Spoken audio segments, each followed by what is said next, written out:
چې مستی وي او ځواني وي او جانان وي او ډک جام، ډېر ګلونه لږ یاران او غمګین غوندې ماښام.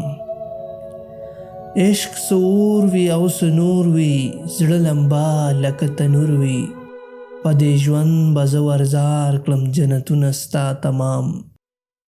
خو دا ګټه به دې وکړي چې هېڅ رنګ له قرار نشته، هر ساعت هر رنګ د ژوند ستا د وخت بېکس غلام. چې زه ټول عمر زلمی یم، زلمیتوب به یو عذاب شي، ځکه اوس راباندې ګران دی چې ښایست سي زر تمام.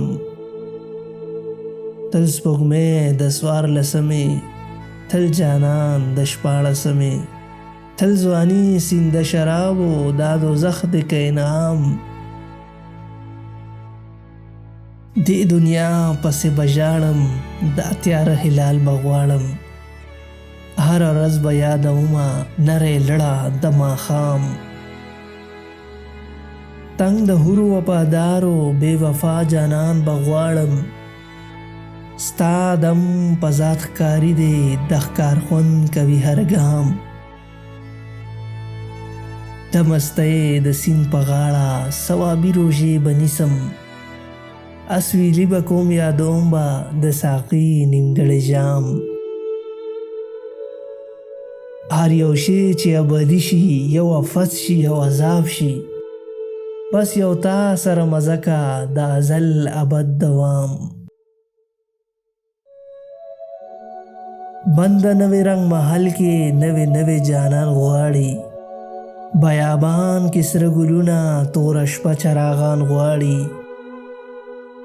تل تیاره کې دی ورکیږي، تل رڼا کې هم ړندیږي، دی بچې د تغیر دی یو حالت کې نه ټینګیږي.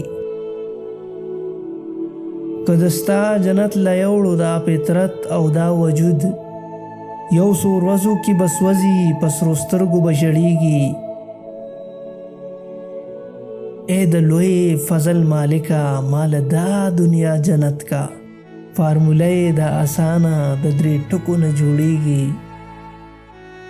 لکه ویلی می د سر کې بس جانان ځواني او جام، چې زما لیونې سر پې کله کله مشغولیږي. مال دلته یوه راکه غونډه مسته تکه سپینه، مینه ناکه سپینه شمه چې لمبې وهي بلیږي. شل رنګونه نظر کې، شل مزاجه په ځیګر کې، د سپرلي هسې خویونه کله لمر کله وریږي. یو سرمنه کې دننه یو حرم د جینکو وي، کله مسته او سرشاره کله غلی شي شرمیږي. او زما د ستړي زړه کې شل رنګونه اور لمبه کړي، چې دا اور هسې سوځیږي د لښتو هسې ګډیږي. چې په یو بیتاب نظر مې داسې مست داسې نشه کړي، میخانې ورته حیرانې او ساقي ورته پسخیږي.